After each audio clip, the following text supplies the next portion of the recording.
Before we get straight into the podcast, I just want to give a huge shout out to our sponsors, D Kirby GA Star. Declan Kirby GA Star Championship Journey. It's a series of GA team children's books written by primary school teacher and GA coach Michael Egan. You can check it out in the link in the description down below, of course, as well. Follow the trials and tribulations of Declan Kirby and his team at Smith Green Gaelic Football Club, recently formed but promising GA team. The book is now available in Eason's and all good bookshops, so check it out in the description down below, and let's get straight into it. Welcome back to GA Fan TV. I hope everyone is keeping wonderfully well. My name is Aaron and this is the hurling round 4 of the Allianz National Hurling League preview. Of course, this weekend there's a number of games taking place, of course, in the Allianz Hurling League, and as always I'm here to break down the matches that are coming, to preview them, and of course give my predictions, of course, as well. And obviously no football, of course, this weekend. We'll have to stick with the hurling, and obviously hurling's been in a strange place this year, you know, obviously with the new rules and everything else that's come in. It's meant that it hasn't definitely been at the level it was at in previous seasons. But look, listen, I'm excited to see how the Allianz Hurling League finishes. I'm obviously excited to see how potentially the championship goes as well. And there's still a lot of permutations across the different divisions. So I suppose without further ado, let's get straight into it. So we'll start with Division 1A, and obviously there's a number of different games, of course, going on across Division 1A. And obviously Limerick versus Cork is very much where we will begin, because this is a very interesting one. And you know, it's mad really how the sort of complexion of the Allianz National Hurling League has really changed our opinion maybe going into this game. You know, if this was the first game, I think everyone would have Limerick winning very comfortably. You know, Limerick coming in on the back of winning every game last year, Cork coming in on the back of a very few disappointing years in Cork hurling. But Limerick, to be fair, have struggled obviously at the start of this year. Their physical presence and maybe even the new rules is potentially harming them a little bit as well, with the fact that they're such a physical and strong, demanding team.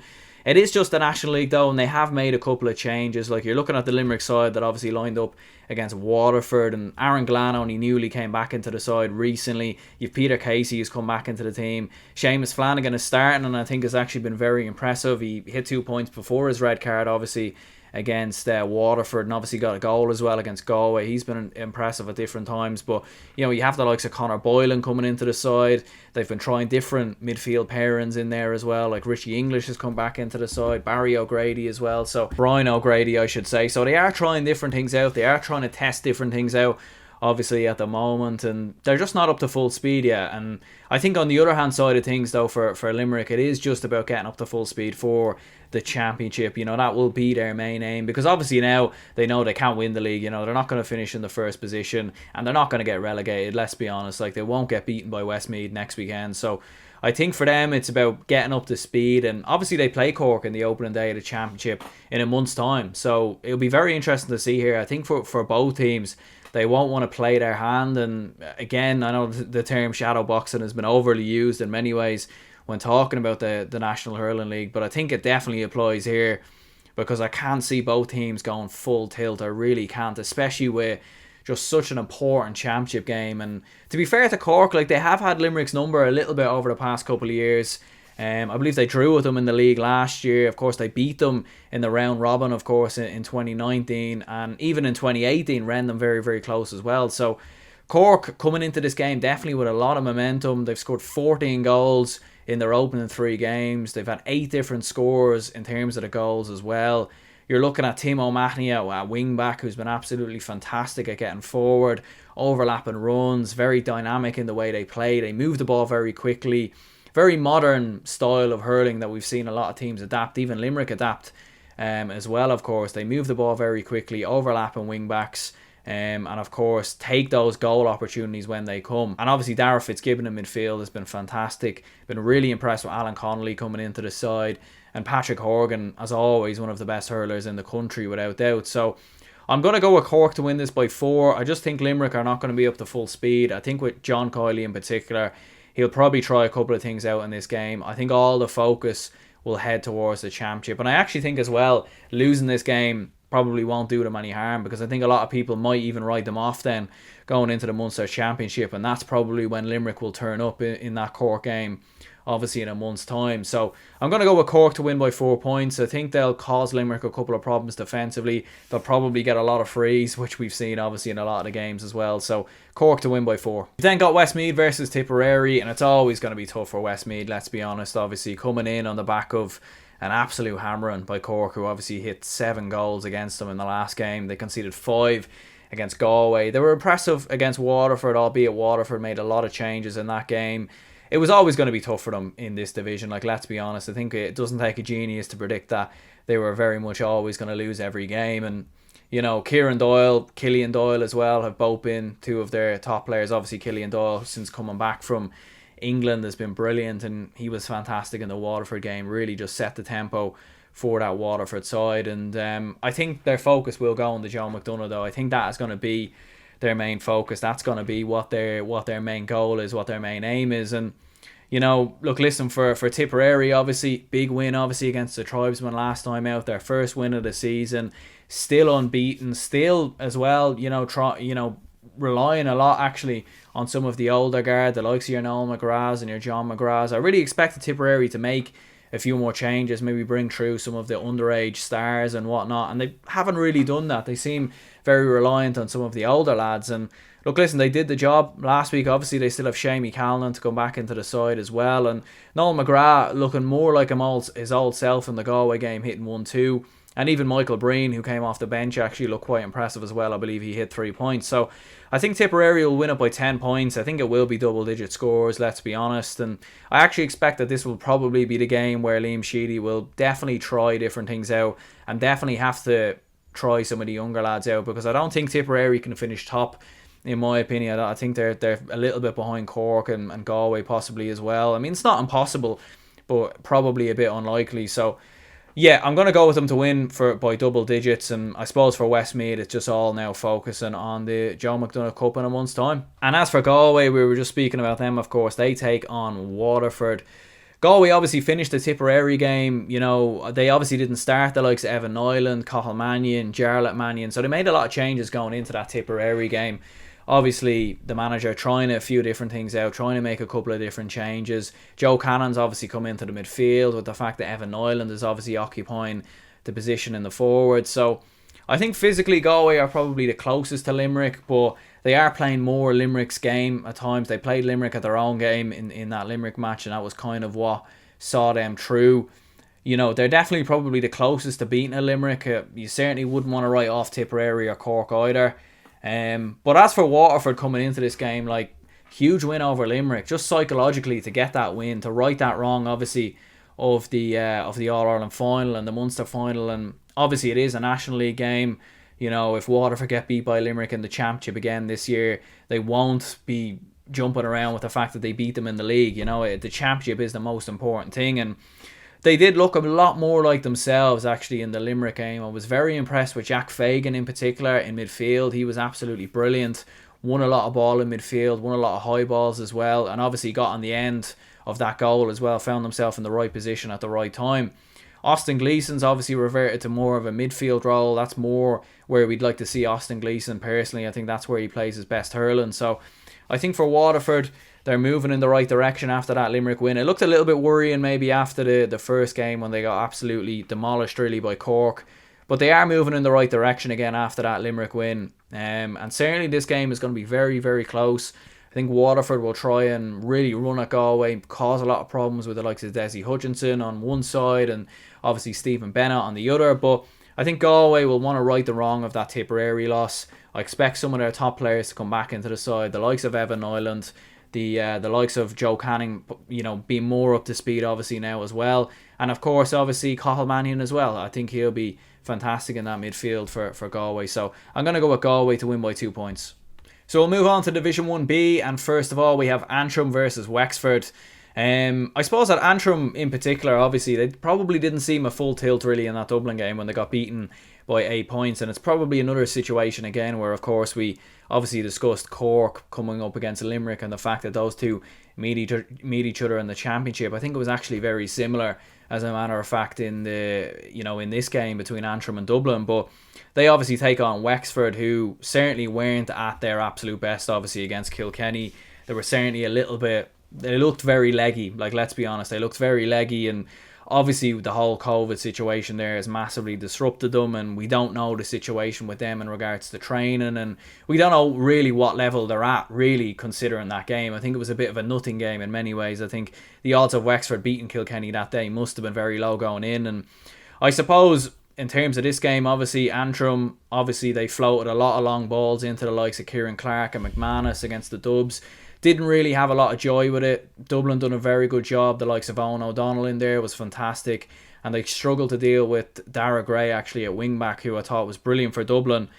Obviously the target man for Wexford, I mean, it's going to be Rory O'Connor. He's been in fantastic form. You know, again, in the Clare game, he was unbelievable, especially in the closing stages. Just top class form.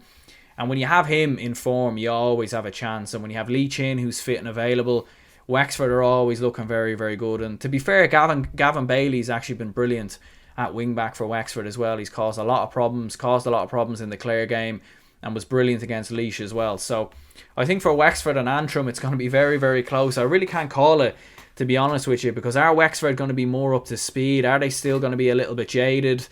You know, if it's almost like it reset for them. Obviously with the COVID situation, they had to stop their training, stop their preparation. They didn't really know what was going on. The whole scenario obviously centered around that. So I'm going to go with a draw. I think it's going to be very close, but I think Antrim are going to want to step it up a bit after that Dublin defeat.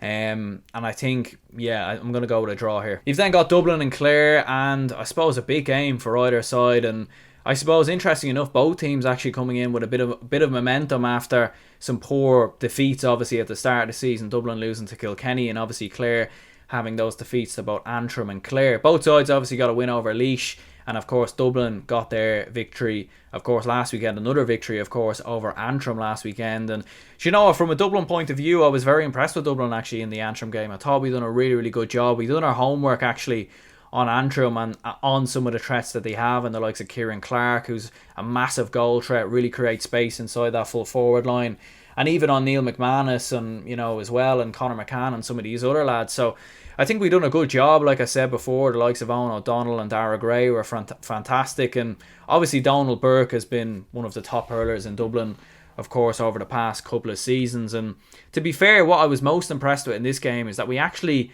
probably had more threats, obviously, without him in the, you know, he was obviously in the team and he was fantastic, but having the likes of Cian Boland and Ronan Hayes, who all contributed. Cian Boland obviously coming off the bench, hitting a couple of points. Ronan Hayes getting that goal. Danny Sutcliffe looking more like his old self as well. Chris Crummey getting involved as well. So we had a range of different scores, and I think that's really what we need from a Dublin point of view, because, you know, in some previous games last year in the Championship, we just seemed way too reliant on Donald Burke, and we were hitting long balls into Eamon Dillon, and it was just very one-dimensional. So it's good to see us now playing a little bit more expansive hurling, and I was definitely more impressed with the Antrim win. Definitely moving in the right direction again. But I suppose for Clare, like, they're coming in on the back of a big win over Laois, like a big confidence booster after the Wexford defeat, and obviously the Antrim defeat as well. And you know, we could be looking at Clare in a completely different light if they had seen out that game against Antrim. That, you know, if they had seen out that game against Wexford, but obviously they didn't, and that's kind of been the problem with Clare over the past couple of seasons, is they can't seem to see these games out. You even think back to the Laois game in the Championship last year, just about barely seeing that game out. So it was a big confidence win, and obviously without no Tony Kelly, Aidan McCarthy hit 13 points. They needed players to step up, and they got exactly that. Mark Rogers hit 1-2 as well. He was fantastic, of course, you know, coming on as a substitute, so he's maybe put his claim for starting. Colm Galvin's obviously returned from injury, so that's a massive positive as well.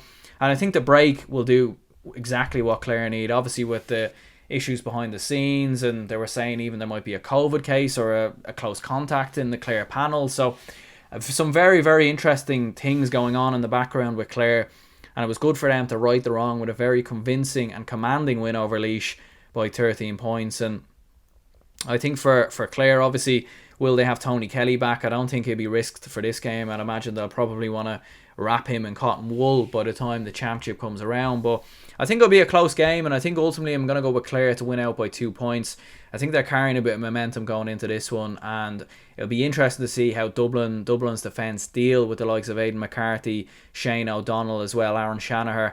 Clare do pose a lot of problems, but there is an opportunity here for the Dubs. There definitely is, but I just have a sneaky feeling Clare are going to edge it by 2 points. You've then got Kilkenny and Laois, and this is another interesting one as well, of course, because Kilkenny are flying at the moment, aren't they? They've won every game so far at the start of the league, and you would expect another win here without doubt against Laois, who have been pretty poor, in all honesty, in the opening couple of games, but it's always going to be very tough for them coming up against teams like Kilkenny, Clare, Antrim, Dublin, and unfortunately for Laois, I think, you know, when they had Eddie Brennan, they were very well organised, they were brilliant defensively, and they really pinched above their weight in many ways, of course, getting to an All-Ireland quarter-final there back in 2019. But in terms of this game itself, you would have to go with Kilkenny. TJ Reid's in phenomenal form at the moment, hurler of the year form. We all know he has that potential. Billy Ryan hitting 1-4 as well was actually quite impressive. John Donnelly, obviously the link man as well. He's the man that flows it all together. So you would have to imagine that Kilkenny will cause all sorts of problems for that Laois defence that have struggled against the likes of your Wexfords and your Dublins. Like, if you're struggling against those forwards, I can't imagine what the likes of TJ Reid and Billy Ryan and somebody, Adrian Mullen, what some of these lads are going to do. So Kilkenny have so much talent going forward. It's going to be very hard to see how Laois shore up that defence and keep them out. I suppose for Laois, if they are going to do anything, they'll need Paddy Purcell to be at his best in midfield, and Ross King to win a lot of ball higher up the field, and PJ Scully obviously on the frees as well. So they'll need to have one of their best days ever really to beat Kilkenny, and you just can't see it happening. So I think it'll be another double-digit victory for Kilkenny, and I'm going to go with them to win this one by 12 points. And we'll move on to Division 2A, and you have Offaly versus Down here first of all. And I mean, this is a huge game for both of these two. Both are in the top two, of course, in Division 2A. Down have obviously been very impressive, obviously, so far this season, beating the likes of Carlow, for example, and you're looking at Paul Sheehan, who's been absolutely fantastic for Down.